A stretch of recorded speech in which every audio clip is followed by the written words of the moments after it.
Alright, so good morning, Go Fam. Nandito na tayo sa site ngayon. Diba? So, we are 50% done sa ating harvest. Sa mais, tapos na. Ay, nako. Hirap, sakit isipin. Sakit imaginein.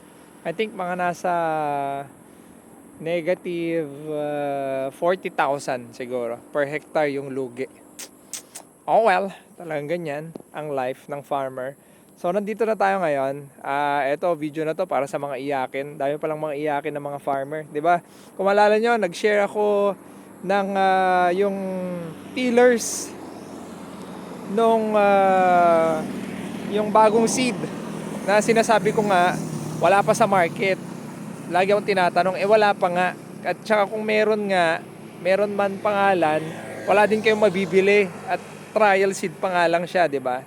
So, dami pa lang mga, alam mo yun, di makapag-antay, sinasabi fake, di daw ako farmer, okay. Konti lang naman yung tinamnan ko noon, kulang 5 hektarya lang naman yung tinamnan ko noon. Ayun siya, oh. Harvest natin ngayon. Di ba? Hanggang doon. Di ba? So, sa mga nagsasabing scam, scroll na lang kayo, wag niyo na lang panoorin to. Ito is para sa mga farmer na na-appreciate yung ginagawa natin. Okay? So mamaya kukuha tayo, ko-compare natin ulit. Okay? So ito longping, okay?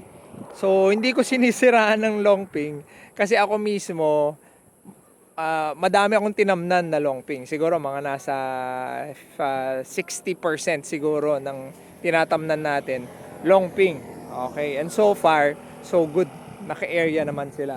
So eto longping to, at saka yung binhi na tinetest natin, ayun doon sa part na yan, pinagtabi ko na, ako nang gumawa. Okay, pinagtabi ko na para makita ko mismo yung result.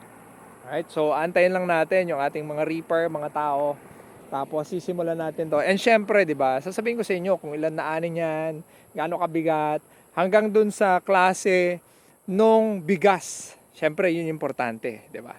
Yung bigas. Kasi kakainin natin yan. Alright, so antay lang tayo. Okay? So update ko kayo sa next na video natin. Alright, so ingat kayo, Go Fam.